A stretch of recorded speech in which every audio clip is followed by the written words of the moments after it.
بسم اللہ الرحمن الرحیم۔ ایک بوڑھے گلوکار کی توبہ کا سبق آموز واقعہ۔ حضرت عمر رضی اللہ تعالیٰ عنہ کے خلافت کے زمانے میں ایک نوجوان شخص جو بڑی خوش الحانی کے ساتھ ستار بجانے کا آلہ بجایا کرتا تھا، اس کی سریلی آواز پر مرد عورت بچے بھی قربان تھے۔ اگر کبھی مست ہو کر گاتا ہوا جنگل کس سے گزر جاتا تو چرند پرند اس کی آواز سننے کے لیے جمع ہو جاتے۔ رفتہ رفتہ جب یہ بوڑھا ہوا اور آواز بڑھاپے کے سبب بھدی ہو گئی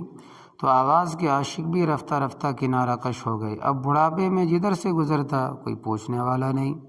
نام و شہرت سب رخصت ہو گئے، فاقوں پر فاقے گزرنے لگے۔ لوگوں کو اس خود غرضی کو سوچ کر ایک دن بہت غمزدہ ہوا اور دل میں کہنے لگا کہ اے میرے اللہ، جب میں خوش آواز تھا تو مخلوق مجھ پر پروانہ وار گرتی تھی اور ہر طرف میری خاطر تواضع ہوتی تھی۔ اب بڑھاپے سے آواز خراب ہو گئی تو یہ خواہش پرست اور خود غرض لوگ یہ میرے سائے سے بھی بھاگنے لگے۔ ہے ایسی بے وفا مخلوق سے میں نے دل لگایا، یہ تعلق کس درجے پرفریب تھا، کاش میں آپ کی طرف رجوع ہوا ہوتا اور اپنے شب و روز آپ ہی کی یاد میں گزارتا اور آپ ہی سے امیدیں رکھتا تو آج یہ دن نہ دیکھتا۔ بوڑھا گلوکار کا دل ہی دل میں نادم ہو رہا تھا، آنکھوں سے آنسو بہہ رہے تھے کہ اللہ تبارک و تعالیٰ کی رحمت نے اس کے دل کو اپنی طرف کھینچ لیا۔ چنانچہ بوڑھے گلوکار نے ایک آواز کھینچی اور مخلوق سے منہ موڑ کر دیوانہ دار مدینہ منورہ کے قبرستان کی طرف روانہ ہو گیا اور ایک پرانی و شکستہ قبر کے غار میں جا بیٹھا اور دعا کرنے لگا۔ روتے ہوئے اس نے اللہ تبارک و تعالیٰ سے عرض کیا کہ یا اللہ، آج میں تیرا مہمان ہوں، جب ساری مخلوق نے مجھے چھوڑ دیا تو اب بجز تیری بارگاہ کے میرے لیے کوئی پناہ گاہ نہیں ہے اور بجز تیرے کوئی میری اس آواز کا خریدار نہیں ہے۔ اے اللہ، آشنا بیگانے ہو چکے اور اپنے پرائے ہو چکے، اب سوائے آپ کے میری کوئی پناہ گاہ نہیں۔ اے اللہ، میں بڑی امیدیں لے کر آپ کی بارگاہ میں حاضر ہوا ہوں، اپنی رحمت سے آپ مجھے نہ ٹھکرائیے۔ پرانی قبر کے اس غار میں بوڑھا گلوکار اس طرح آہ زاری میں مشغول تھا اور آنکھوں سے خون دل بہہ رہا تھا۔ اللہ تبارک و تعالیٰ کا دریائے رحمت جوش میں آ گیا اور حضرت عمر رضی اللہ تعالیٰ عنہ کو الہام ہوا کہ اے عمر رضی اللہ تعالیٰ عنہ، میرا فلاں بندہ جو اپنی خوش آوازی کے سبب زندگی بھر مخلوق میں مقبول و محبوب رہا اور اب بڑھاپے کی وجہ سے آواز خراب ہو جانے سے ساری خلقت نے اسے چھوڑ دیا ہے اور اس کے روزگار کے ذرائع ختم ہونا، ناکامی کا غم اس کی ہدایت کا اور میری طرف رجوع کا سبب بن گیا ہے، تو اب میری وسعتوں والی رحمت اس کی خریدار ہے۔ اگرچہ زندگی بھر وہ نافرمان و غافل رہا ہے، لیکن میں اس کی آہ زاری کو قبول کرتا ہوں، کیونکہ میری بارگاہ کے علاوہ میرے بندوں کے لیے کوئی اور جائے پناہ نہیں۔ پس اے عمر، آپ بیت المال سے کچھ معتد برقم لے کر اس قبرستان میں جائیے اور میرے بندے عاجز و بے قرار کو میرا سلام پیش کیجیے، پھر یہ رقم پیش کر کے کہہ دیجیے کہ آج سے حق تعالیٰ نے تجھے اپنا مقرب بنا لیا ہے اور اپنے فضل کو تیرے لیے خاص کر دیا ہے۔ اب تجھے غم زدہ ہونے کی ضرورت نہیں اور نہ ہی مخلوق کے سامنے ہاتھ پھیلانے کی ضرورت ہے۔ اے عمر، میرے اس بندے سے کہہ دو کہ حق تعالیٰ نے ہمیشہ کے لیے غیب سے تیری روزی کا انتظام کر دیا ہے۔ حضرت عمر رضی اللہ تعالیٰ عنہ نے جس وقت غیب سے یہ آواز سنی تو بے چین ہو گئے، فوراً اٹھے، بیت المال سے کچھ رقم لے کر قبرستان کی طرف چل دیے۔ وہاں پہنچ کر دیکھتے ہیں کہ ایک پرانی اور ٹوٹی قبر کے غار میں ایک بوڑھا آدمی ستار لیے ہوئے سو گیا ہے اور اس کا چہرہ اور داڑھی آنسوؤں سے تر ہے۔ جی ہاں، اسی اشک ندامت سے اس کو یہ مقام ملا ہے۔ خلیفہ وقت حضرت عمر رضی اللہ تعالیٰ عنہ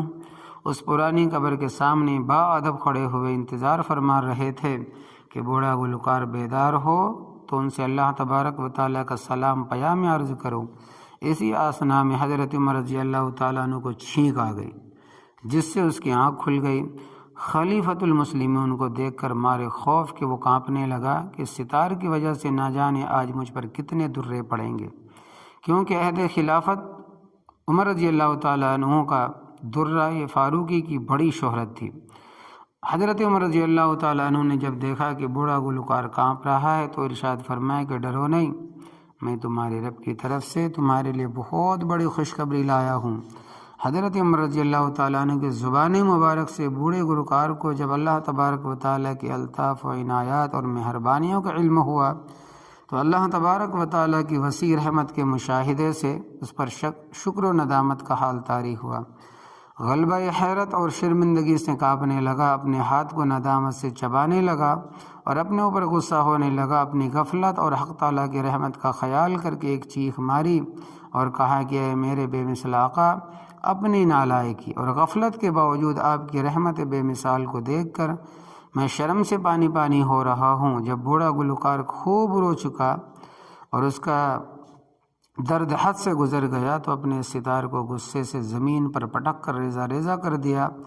اور اس کو مخاطب کر کے کہا کہ تو نے ہی مجھے اللہ تبارک و تعالیٰ کی محبت اور رحمت سے دور رکھا تھا، تو نے ہی 70 سال تک میرا خون پیا، یعنی تیرے ہی سبب لہو و لعب نافرمانی کرتے ہوئے بوڑھا ہو گیا، اور اب تیرے ہی سبب میرا چہرہ اللہ تبارک و تعالیٰ کے سامنے سیاہ تھا۔ تو اس بوڑھے شخص کی گریہ وزاری اور آہ و بکا سے حضرت عمر رضی اللہ تعالیٰ عنہ کا کلیجہ منہ کو آ رہا تھا اور آپ کی آنکھیں اشکبار ہو رہی تھی۔ آپ رضی اللہ تعالیٰ عنہ نے فرمایا کہ اے شخص، تیری گریہ وزاری تیری باطنی ہوشیاری کی دلیل ہے، تیری جان اللہ تبارک و تعالیٰ کے قرب سے زندہ اور روشن ہو گئی ہے، کیونکہ اللہ تبارک و تعالیٰ کی بارگاہ میں گنہگار کے آنسوؤں کی بہت بڑی قیمت ہے۔ حضرت عمر رضی اللہ تعالیٰ عنہ کی صحبت مبارکہ کے فیض سے وہ گلوکار پیر طریقت ہو گئے اور اکابر اولیاء اللہ کی صف میں داخل ہو گئے۔ تو اس واقعے سے حاصل ہونے والا سبق یہ ہے کہ اس واقعے سے معلوم ہوا کہ انسان کو اپنی کسی بدحالی کی وجہ سے نا امید نہیں ہونا چاہیے اور ہمیشہ اللہ تبارک و تعالیٰ کی رحمت سے امیدوار ہونا چاہیے۔ اس واقعے سے یہ بھی معلوم ہوا کہ اللہ تبارک و تعالیٰ کے سوا جتنے تعلقات ہیں سب فانی ہے اور ان میں کچھ بھی وفاداری کا مادہ نہیں، صرف اللہ تبارک و تعالیٰ ہی کی ذات پاک ایسی کریم اور حی القیوم ہے جو ہر حال میں اپنے بندوں کی خریدار ہے۔ البتہ وہ محبت اور تعلق جو کسی کو کسی سے صرف اللہ تبارک و تعالیٰ ہی کے لیے ہو، وہ اللہ تبارک و تعالیٰ ہی کی محبت میں داخل ہے۔ اس واقعے سے ہمیں یہ بھی سبق ملتا ہے کہ عاجزی و انکساری اور توبہ استغفار کی اللہ تبارک و تعالیٰ کے نزدیک وہ قدر و قیمت ہے کہ زندگی بھر کی نافرمانیوں کو مٹا کر اللہ تبارک و تعالیٰ کی انتہائی